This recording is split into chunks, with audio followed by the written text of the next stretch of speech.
Hello students, मेरा नाम है मुकुल और मैं आपका वेलकम करता हूं मेरे यूट्यूब चैनल में क्रिएटिविटी विद एमएस में। तो आज हम शुरू करेंगे क्लास 10th का unit second that is polynomials. तो आज हम बात करेंगे टर्म्स के बारे में।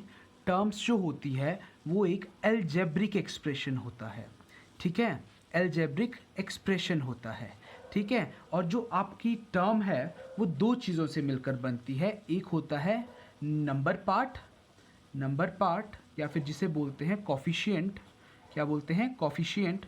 और दूसरी चीज़ जो होती है वो होती है वेरिएबल्स। क्या होती है? वेरिएबल्स, ठीक है। इसके लिए मैं आपको कुछ एग्जांपल्स देता हूँ अभी। जैसे फॉर एग्जांपल 2x² है, ठीक है। जो 2 है, ये 2 क्या रिप्रेजेंट कर रहा है बच्चा? आपका नंबर पार्ट। क्या रिप्रेजेंट कर रहा है? Number part. और जो इसको आप साथ में क्या बोल सकते हैं? कॉफिशिएंट। क्या बोल सकते हैं? कॉफिशिएंट। और जो ये x² है, ये जो x² है, ये क्या रिप्रेजेंट कर रहा है? आपका वेरिएबल। क्या कर रहा है? वेरिएबल्स। फॉर एग्जाम्पल अगर आपको क्वेश्चन आता है कि 5x² में आप कॉफिशिएंट बताइए, तो 5x² में जो कॉफिशिएंट होगा वो क्या होगा? आपका 5। और वेरिएबल पार्ट कौन सा होगा? वेरिएबल पार्ट होगा आपका x², ठीक है। तो ये कॉन्सेप्ट मेरे ख्याल से आपको क्लियर हो गया होगा कि टर्म्स क्या होती है।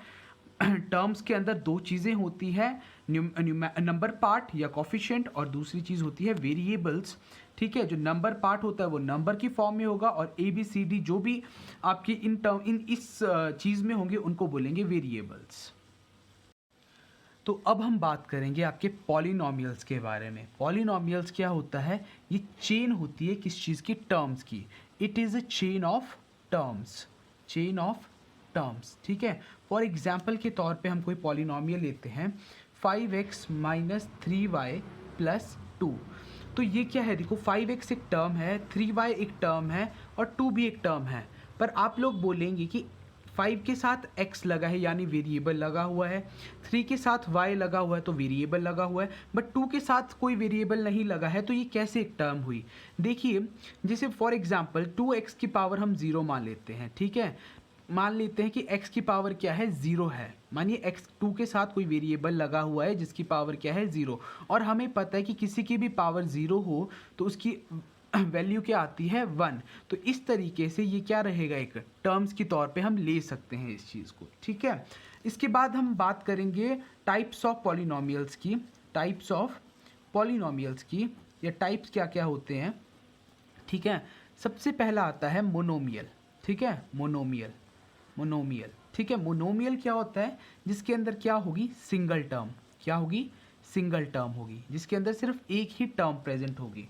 एग्जाम्पल के तौर पे ले लेते हैं हम 2x या 3x, ठीक है, 4x, कोई भी ले सकते हैं, पर उनके अंदर क्या प्रेजेंट होनी चाहिए? सिंगल टर्म प्रेजेंट होनी चाहिए।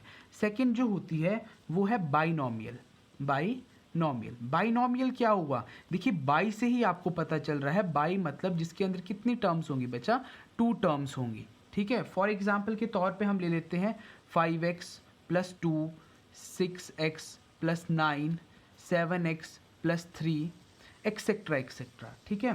थर्ड इज ट्राइनोमियल का मतलब यहाँ से ही आपको पता चल रहा है, ट्राई से जिसके अंदर कितनी टर्म्स होंगी? 3 टर्म्स प्रेजेंट होंगी। कितनी होंगी? 3 टर्म्स प्रेजेंट होंगी।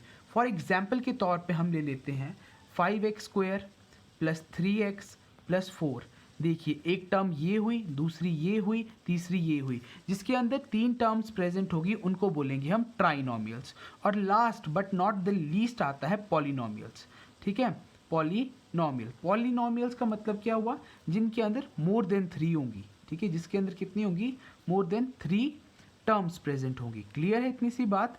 इसका एग्जांपल ले लेते हैं 5x³ + 2x² + 7x + 1, ठीक है। तो ये हुआ पॉलिनोमियल। पॉलिनोमियल का मतलब क्या हुआ? जिसके अंदर 3 से कितनी ज़्यादा प्रेजेंट होंगी, ठीक है। तो अब हम बात कर रहे हैं आपकी डिग्री के बारे में, ठीक है। पॉलिनोमियल्स में डिग्री बहुत इंपॉर्टेंट होती है, ठीक है। डिग्री जो होती है वो होती है आपकी हाईएस्ट पावर, ठीक है। Highest power of variable, highest power of variable in a polynomial, in a polynomial, ठीक है। कि पॉलिनॉमियल, ठीक है। जो भी किसी भी वेरिएबल की जो भी आपकी हाईएस्ट पावर होगी उसको बोलेंगे हम डिग्री, ठीक है। फॉर एग्जांपल के तौर पे मैं आपको एग्जांपल देता हूँ, 4x² + 9x + 6, ठीक है जी। तो अब देखो यहाँ पे x की पावर कितनी है 2, और इस x की पावर कितनी है, कुछ नहीं दी है तो मतलब 1, तो इसकी हाईएस्ट पावर कितनी हुई, ये वाली, तो कितनी हुई इसकी डिग्री, क्या आएगी इसकी 2, क्या आएगी 2। जैसे मैं एग्जांपल और देता हूँ, 7x6 + 9x4 + 7x6 + 8x10, ठीक है। इसमें डिग्री बताइए आप क्या होगी, तो इसमें डिग्री जो सबसे बड़ी होगी किसी वेरिएबल की कितनी है यहाँ पर 10, तो डिग्री कितनी आएगी इसकी बच्चा 10 होगी, ठीक है। देखिए डिग्री 3 टाइप की होती है, लीनियर, क्वाड्रेटिक और क्यूबिक, ठीक है। लीनियर क्या होगी, लीनियर होगी जिसमें जो डिग्री होगी वो कितनी होगी 1 होगी, ठीक है, उसको क्या बोलेंगे हम लीनियर। एग्जाम्पल के तौर पे हम बात कर लेते हैं 7x + 9, ठीक है। तो जो यहाँ पर देखिए x के ऊपर कोई भी वैल्यू नहीं है, मतलब डिग्री नहीं है, ठीक है। x की पावर कितनी है 1, ठीक है। तो इसके इसलिए इस वाली जो आपकी इक्वेशन है इसको हम बोलेंगे लीनियर, इसकी क्या है डिग्री है। दूसरी आती है क्वाड्रेटिक, जिसके अंदर डिग्री कितनी हो गई आपकी 2 होगी, ठीक है। फॉर एग्जांपल 7x² + 1x + 3, यहाँ के अंदर हाईएस्ट पावर क्या है 2, तो इसकी डिग्री कितनी होगी 2, और इसको क्या बोलेंगे हम क्वाड्रेटिक, ठीक है। और क्यूबिक किसको बोलेंगे, जिसकी डिग्री कितनी होगी 3 होगी, ठीक है। फॉर एग्जांपल के तौर पे हम बात कर रहे हैं 4x³ - 12x² + 6x - 3। अब यहाँ पर आप देख रहे हैं कि डिग्री कौन कितनी है इसकी 3 है, ठीक है। तो हाईएस्ट डिग्री देखो, कंपैरिजन करिए, यहाँ 3 है, यहाँ 2 है, यहाँ 1 है, तो हम हाईएस्ट डिग्री लेंगे, तो हाईएस्ट डिग्री कितनी है इसमें 3, तो इसलिए कौन सी टाइप की डिग्री हुई क्यूबिक डिग्री, ठीक है।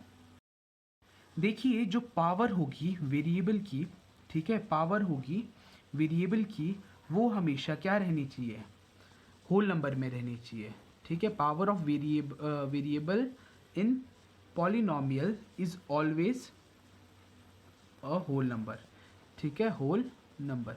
याद रखना हमेशा पावर क्या रहनी चाहिए आपकी किसी भी पॉलिनॉमियल की, वो होल नंबर में रहनी चाहिए, ना कि कभी भी ऐसे नहीं होनी चाहिए 1.8 1.7 पॉइंट्स में कभी भी नहीं होनी चाहिए, ठीक है। और एक बात और, ठीक है, फॉर एग्जांपल जैसे आपके पास मैंने इक्वेशन दी है 8x3 - 16x4 + 4x8 + 3, ये क्या आप इसको एज अ पॉलिनॉमियल के तौर पे इसको इस तरीके से नहीं लिखा जाता है। हमेशा याद रखिएगा जो पॉलिनॉमियल है वो अकॉर्डिंग टू डिग्री लिखा जाता है, जिसकी डिग्री हाईएस्ट वो लिखा जाएगा पहले, यानी कि +4x8, उसके बाद उससे छोटी पावर किसकी इसकी, तो -16x4, ठीक है। फिर किसकी है इसकी है +8x³ + 3, यानी कि जिसकी पावर पहले वो पहले लिखा जाएगा, जिसकी पावर बाद में वो बाद में लिखा जाएगा, और जिसकी पावर सबसे कम वो कहाँ लिखा जाएगा सबसे लास्ट में, ठीक है। तो ये आज हमारा इंट्रोडक्शन पार्ट कंप्लीट होता है, ठीक है। कल हम इसकी एक्सरसाइज स्टार्ट करेंगे, तो जिसने मेरे चैनल को सब्सक्राइब नहीं किया है तो प्लीज़ सब्सक्राइब करें, लाइक करें, शेयर करें एंड कमेंट करें। Thank you so much.